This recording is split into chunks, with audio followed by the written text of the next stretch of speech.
Hello আসসালামু আলাইকুম and welcome to today's just now. আজকে আমরা সরাসরি প্রথম আলো পত্রিকা থেকে অনুবাদ করার চেষ্টা করব, অ্যাট এ গ্লান্স দেখার চেষ্টা করব, শেখার চেষ্টা করব কিভাবে বাংলা সেন্টেন্সগুলোকে ইংরেজিতে অনুবাদ করা যায়। তো আমরা প্রথমেই যে বাক্যটি দেখতে পাচ্ছি সেটি হচ্ছে সোনা চোরা চালান দ্বন্দ্বে খুন।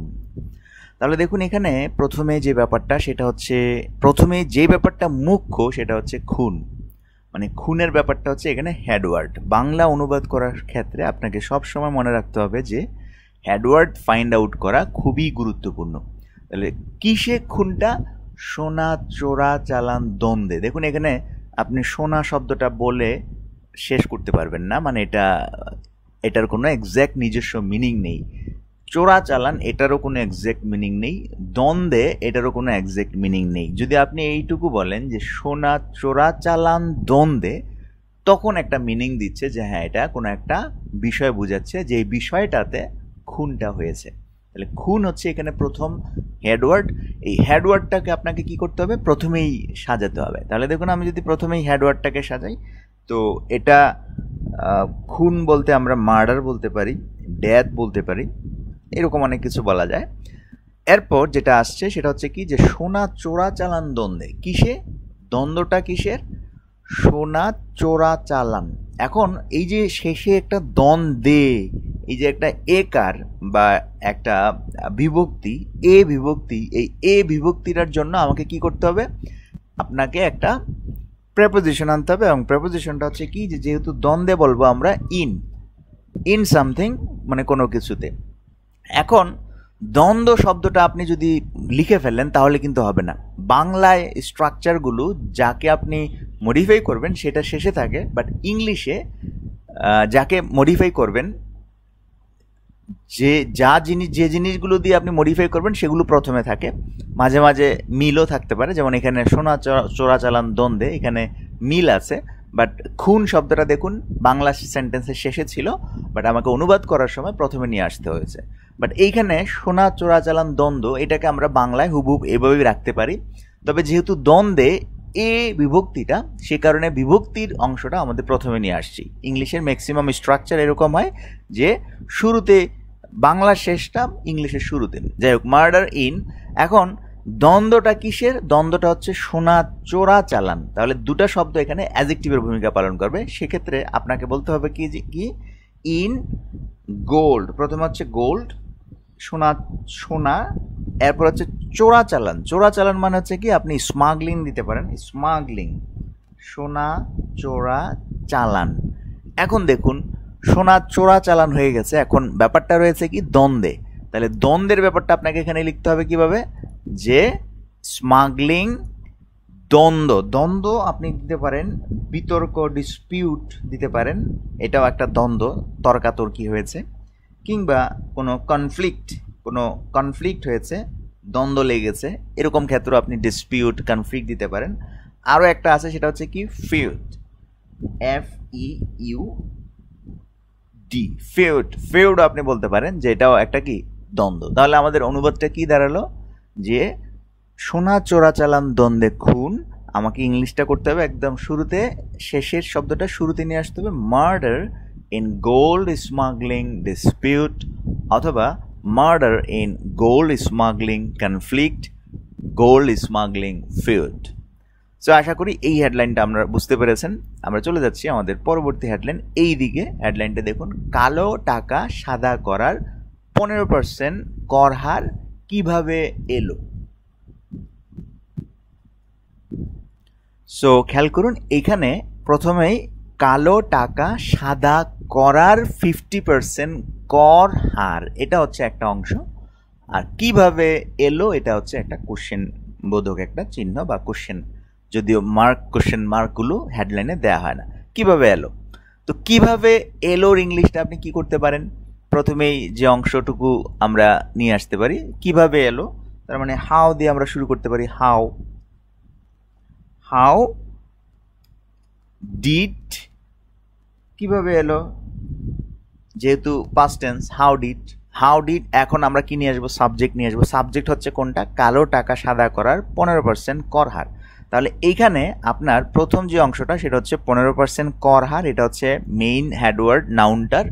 15% এই কর হারটা কালো টাকা সাদা করার, তার মানে 15% কর হারটা কিসের? কালো টাকা সাদা করার, তার মানে এটা হচ্ছে আমাদের হেডওয়ার্ড। এই কারণে এটাকে আমরা প্রথমে লিখব।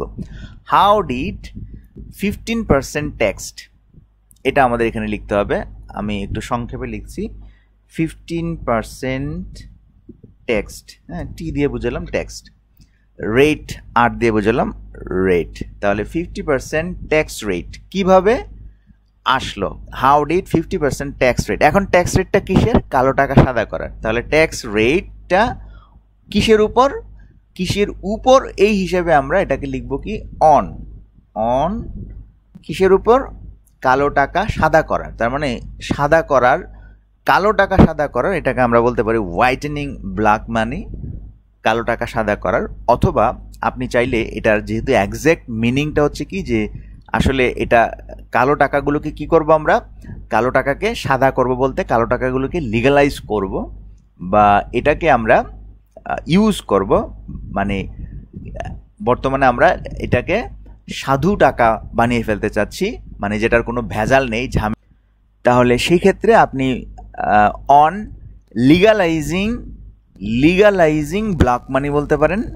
অথবা যেহেতু কালো টাকা সাদা টাকা ব্যাপারটা আমরা বুঝি, যে কালো টাকা বলতে অবৈধ টাকা, সাদা টাকা বলতে এটা বৈধ করার ব্যাপারটা, তাহলে আপনি হুবহুব এটাই রাখতে পারেন। How did 50% tax rate on whitening black মানি, অথবা আপনি বলতে পারেন অন লিগালাইজিং ব্ল্যাক মানি, অথবা লিগালাইজিং ইলিসিট মানি, অবৈধ মানি।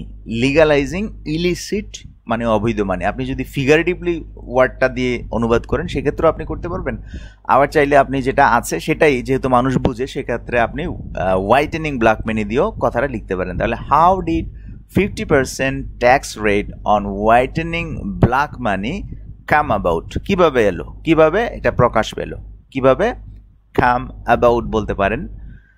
অথবা আপনি বলতে পারেন যে হাউ ক্যান ইট কেম, প্রথমে আপনি শুরুতেই বলতে পারেন হাউ ক্যান ইট কেম, কিভাবে আসলো। অথবা কেম অ্যাবাউট, কিভাবে ঘটলো। অথবা ইনটু ইফেক্ট, কিভাবে কার্যকর হলো, কিভাবে এলো বলতে কার্যকর হলো আর কি। How did it into effect, effect বলতে পারেন how did the 15% tax rate on whitening black money come into effect, come into effect. এইভাবে আমরা কিন্তু কালো টাকা সাদা করার 50% কর হার কিভাবে এলো, 15%, সরি। সো ব্যাপারটা আশা করি বুঝতে পেরেছেন। আমরা চলে যাচ্ছি আমাদের পরবর্তী হেডলাইনের দিকে। যাই হোক, পরবর্তী হেডলাইন দেখুন, চাপ মুক্তির আনন্দের এক জয়। চাপ মুক্তির আনন্দের এক জয়। তাহলে এখানে অনুবাদটা শুরু করবেন কি দিয়ে? অবশ্যই এই যে এক জয়, এটা হচ্ছে আমাদের মেইন। কিসের এটা? চাপ মুক্তির আনন্দের। তাহলে অনুবাদ আপনাকে শুরু করতে হবে এক জয় দিয়ে। তাহলে এই জয়টা আমরা কি বলতে পারি? যে ট্রিয়াম্ফ, জয় মানে হচ্ছে কি ট্রায়াম্ফ বলতে পারেন, অথবা আপনি সেলিব্রেটরি কনকুয়েস্ট, জয়, আনন্দের জয় বলতে আমরা এটাকে বলতে পারি জয়াস ট্রায়াম্ফ বা সেলিব্রেটরি কনকুয়েস্ট, এরকম সেন্সে আমরা বলতে পারি। অথবা ডিলাইটফুল ট্রায়াম্ফ, ডিলাইটফুল আনন্দদায়ক জয়। আনন্দের এক জয় বলতে আমরা আনন্দদায়ক জয় বলতে পারি, ডিলাইটফুল ট্রায়াম্ফ অথবা জয়াস ট্রায়াম্ফ। এখন এক জয় বলতে আ জয়াস ট্রায়াম্ফ অথবা আ ডিলাইটফুল ট্রায়াম্ফ, এভাবে বলা যায়। কিসের এটা? চাপ মুক্তির। তাহলে বলতে পারি অফ স্ট্রেস রিলিফ, চাপ মুক্তির আনন্দের এক জয়। তাহলে আমরা বলতে পারি আ জয়ফুল, অথবা আ জয়াস ট্রায়াম্ফ, অথবা আ জয়ফুল ভিক্টরি, অথবা আ ডিলাইটফুল ট্রায়াম্ফ অফ স্ট্রেস রিলিফও বলতে পারেন। অথবা আপনি চাইলে বলতে পারেন যে ওভার স্ট্রেস কাটিয়ে ওঠা। অথবা আপনি বলতে পারেন ইন ইজিং স্ট্রেস। ইজিং বলতে কি ক্ষান্ত করা, চাপের যে ব্যাপারটা সেটাকে কি ইজ শব্দের অর্থ কি, বানানটা কি ইজ, এই ইজিং স্ট্রেস এভাবে বলতে পারেন, চাপ মুক্তি যেহেতু পাচ্ছেন। অথবা আপনি স্ট্রেস রিলিফ বলতে পারেন সরাসরি নাউন দিয়ে, স্ট্রেস রিলিফ। যাই হোক, ব্যাপারটা আশা করি বুঝতে পেরেছেন। আমরা চলে যাচ্ছি আমাদের পরবর্তী বাক্যে। তো খেয়াল করুন, এই দিকে আমরা একটা হেডলাইন পেয়েছি, সেটা হচ্ছে কি যে মিঠা পানির মাছ আহরণে বাংলাদেশ দ্বিতীয়। তাহলে সেইমভাবে এখানেও এই যে দ্বিতীয় বাংলাদেশ, এটা হচ্ছে আমাদের মেইন ওয়ার্ড, এটাকে টার্গেট করে আমাকে সেন্টেন্সটা লিখতে হবে, বাংলাদেশ বিশ্বে দ্বিতীয়। তাহলে এইটুকুর অনুবাদ একসাথে করতে হবে, এবং কিভাবে দ্বিতীয়, মিঠা পানির মাছ আহরণে। তাহলে বাংলাদেশ বিশ্বে দ্বিতীয়, বাংলাদেশ আপনি সরাসরি হেডলাইনের মতো করেই বলতে পারেন বাংলাদেশ সেকেন্ড লার্জেস্ট দ্বিতীয়, ঠিক আছে, এভাবে বলতে পারেন। অথবা আপনি চাইলে এটাকে সেন্টেন্স আকারে লিখতে পারেন বাংলাদেশ র্যাঙ্ক করেছে সেকেন্ড দ্বিতীয়। এখন কোথায়, ইন দিয়ে আহরণে, মিঠা পানির মাছ আহরণে, যেহেতু আহরণে একার আছে, ইন দিয়ে করব। আর মিঠা পানির মাছ আহরণে, তার মানে মিঠা পানির মাছ, এই দুটা শব্দ আহরণকে মডিফাই করবে। তাহলে ইন ফ্রেশ ওয়াটার ফিশ, আহরণ মানে হচ্ছে কি production, in fresh water fish production. তাহলে সেন্টেন্সটা হবে কি, Bangladesh ranks second in fresh water fish production.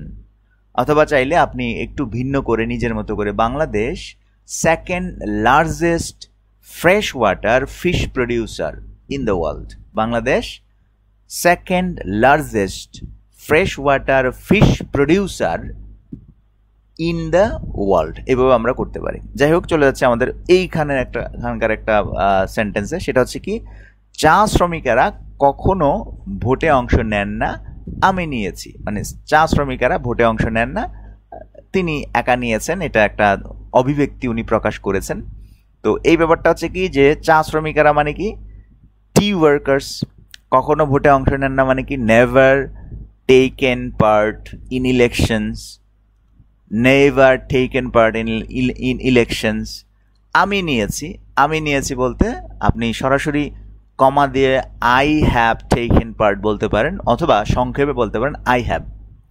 অথবা চাইলে আপনি বলতে পারেন টি ওয়ার্কার্স নেভার ভোটেড, কখনো ভোট দেয়নি, আই ডিড, আমি দিয়েছি, এরকম সেন্সও আপনি বলতে পারেন, ঠিক আছে। অথবা tea workers have never participated in elections, I have participated, আমি অংশগ্রহণ করেছি, এরকম সেন্স থেকেও অনুবাদটা করা যায়। যাই হোক, আমরা চলে যাচ্ছি পরবর্তী পেজে।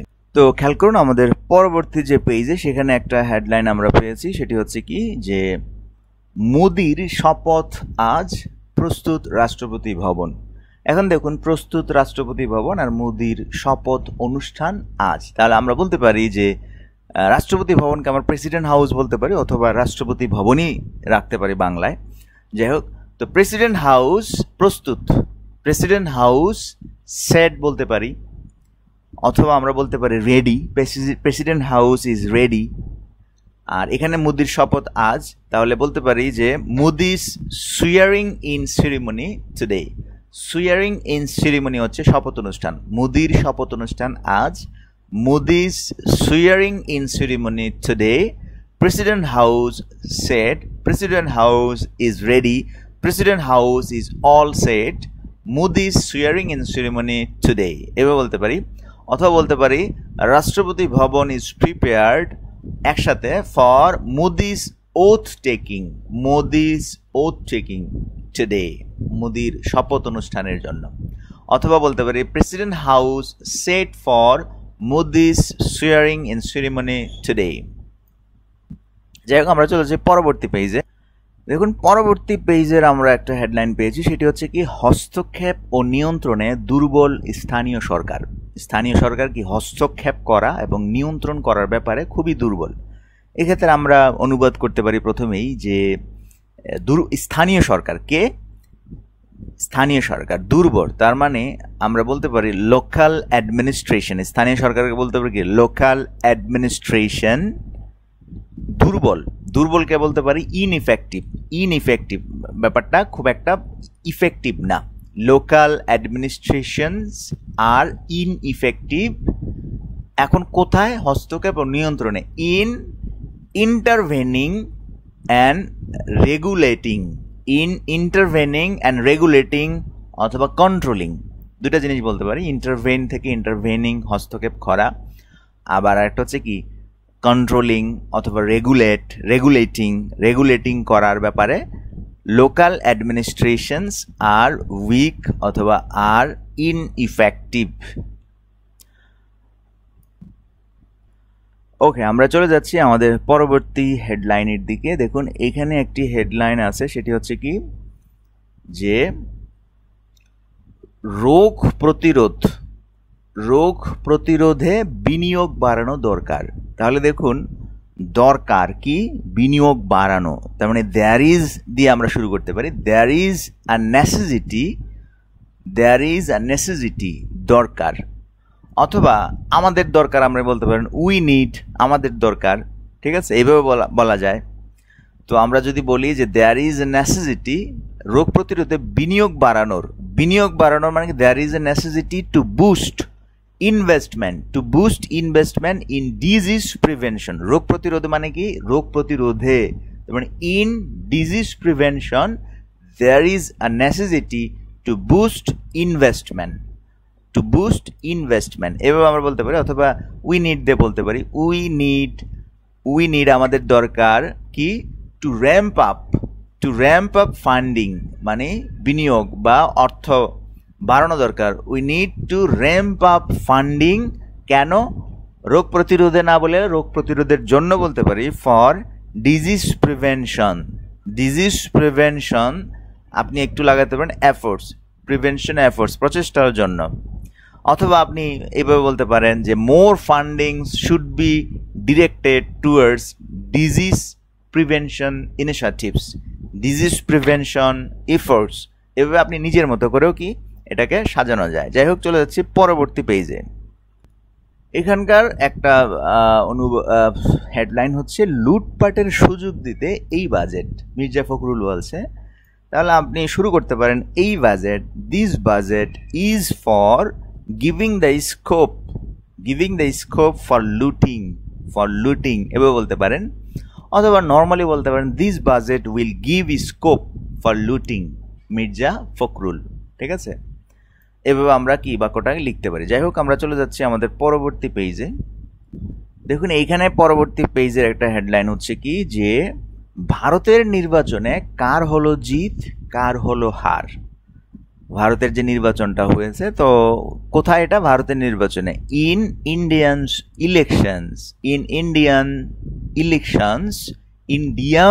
Elections who won and who lost, অথবা হু ওন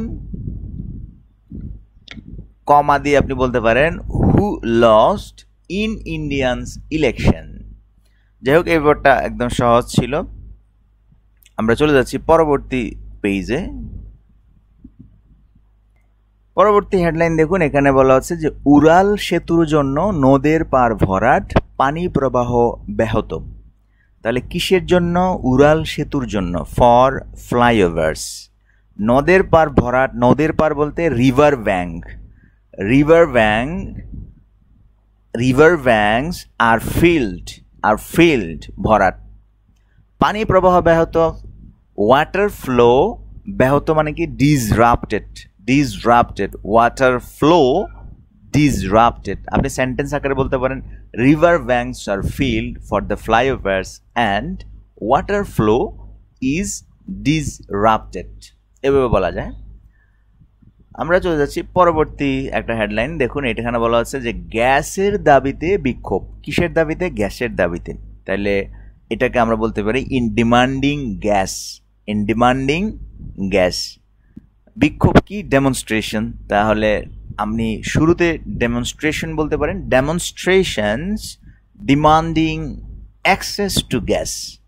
ডিমান্ডিং গ্যাস না বলে ডিমান্ডিং অ্যাক্সেস টু গ্যাস, গ্যাসের অথবা গ্যাস সাপ্লাই অথবা গ্যাস অ্যাভেলেবিলিটি, এটার জন্যই তো বিক্ষোভ করছি। তার মানে demonstration for gas availability, for gas supply or for accessing to gas, এরকম সেন্সে অনুবাদটা করা যায়। যাই হোক, এরপর দেখুন আমাদের আরো একটা হেডলাইন আছে, সেটা হচ্ছে কি যে বিচারের দাবিতে মানববন্ধন, ছাত্রলীগ নেতা গ্রেপ্তার। ছাত্রলীগ নেতা গ্রেপ্তার মানে হচ্ছে কি যে ছাত্রলীগ লিডার অ্যারেস্টেড। বিচারের দাবিতে মানববন্ধন, তাহলে প্রথমে মানববন্ধন হচ্ছে কি হিউম্যান চেইন। হিউম্যান চেইনটা কিসের জন্য?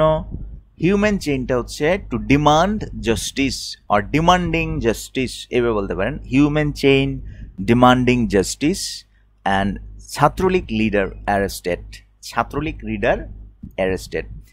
এখানে আরও একটি হেডলাইন দেখুন, সেটা হচ্ছে কি ঈদ উপলক্ষে 13 জুন থেকে বিশেষ লঞ্চ চলাচল শুরু। ঈদ উপলক্ষে মানে হচ্ছে কি on the occasion of Eid, 13 June থেকে, ফ্রম 13 জুন অথবা ফ্রম জুন 13 বিশেষ লঞ্চ চলাচল শুরু। Special launch services to resume. Special launch services to resume হচ্ছে হেডলাইন আকারে বললে, আর সেন্টেন্স আকারে বললে special launch services are going to be resume, are going to resume। যেহেতু resumed ভার্বটা ইনট্রানজিটিভ ভার্ব, সে কারণে প্যাসিভ করার কোনো প্রয়োজন নেই। পরবর্তী এই কর্নারে একটা হেডলাইন, সেটা হচ্ছে যেখানে সুশাসন থাকে না সেখানে বিচার ব্যবস্থা স্বাধীন হতে পারে না। এটা অনেকটা ওই যে যেখানে where there is will there is way, ইচ্ছা থাকলে উপায় হয়, ঠিক এরকম। তার মানে যেখানে সুশাসন থাকে না, where there is no good governance, যেখানে সুশাসন নেই, where there is no good governance, সেখানে there cannot be an independent judiciary। Independent judiciary সেখানে থাকতে পারে না। অথবা where there is no good governance the judiciary cannot be independent, সেখানে জুডিশিয়ারি স্বাধীন হতে পারে না। যাই হোক, পরবর্তী হেডলাইনের দিকে চলে যাচ্ছে, ব্যাপারটা বুঝতে পেরেছেন। যাই হোক, আমরা চলে যাচ্ছি পরবর্তী নিউজের দিকে। পরবর্তী নিউজ সম্ভবত শুরু হয়েছে, আরও একটা হেডলাইনের দিকে আমরা যাচ্ছি। সেটি হচ্ছে কি যে সম্পাদকীয় পাতার পাসপোর্ট অফিস নিয়ে একটা কথা বলা হচ্ছে যে ময়মনসিংহে দালালের দৌরাত্ম্য থামান। এখন দালালের দৌরাত্ম্য মানে কি? তারা আসলে ভায়োলেন্স করছে। তাহলে স্টপ, থামান মানে স্টপ দ্য ভায়োলেন্স অফ ব্রুকার্স। দালাল মানে ব্রুকার্স। কোথায়? ইন ময়মনসিংহ। ময়মনসিংহে দালালের দৌরাত্ম্য থামান। তো এই ছিল আজকে সংক্ষিপ্ত প্রথম আলো পত্রিকার কিছু হেডলাইন বা শিরোনাম অনুবাদ করার চেষ্টা করেছি। নিউজগুলো জানা হয়েছে, সেই সাথে নিউজগুলো দেখার পর আপনি কিভাবে সেটাকে ইংলিশে চিন্তা করবেন, ইংলিশে ভাববেন, সেখান থেকে ইংলিশ জানা যায়, শেখা যায়, সেই ব্যাপারে একটু চেষ্টা চালিয়ে যাচ্ছি। তো এগুলো আসলে নতুন, একদম প্রথম মানে আজকের পত্রিকা, এবং শুরুতেই আমাকে তেমন একটা এখানে করা নাই, স্টাডি করা নাই, যে কারণে আমি বলতে অনেকটাই মানে কমফোর্ট ফিল করি না শুরুতে। যেহেতু এগুলো একটু ক্ষমা সুন্দর দৃষ্টিতে দেখবেন, এবং বিভিন্ন জায়গায় একটু সাউন্ডগত প্রবলেম হতে পারে, এবং কন্টেন্টটা বানাতেও খুব একটা স্মুথ হচ্ছে না আমার মনে হচ্ছে। যাই হোক, আমি চেষ্টা করেছি যাতে হেডলাইনগুলো আপনাদের সাথে শেয়ার করে ইংলিশের কিছু একটা জানানো যায়, বোঝানো যায়। যেহেতু একদম ফ্রেশ ভিডিও করতে হচ্ছে, ভিডিওটা আগে এডিট করা যাচ্ছে না, তারপর আগে থেকে স্টাডি ম্যাটেরিয়ালস তৈরি করা যাচ্ছে না, সেই দিকগুলো একটু ক্ষমা সুন্দর দৃষ্টিতে দেখবেন। তো দেখা হচ্ছে আমাদের নেক্সট ক্লাসে। সে পর্যন্ত ভালো থাকবেন, সুস্থ থাকবেন।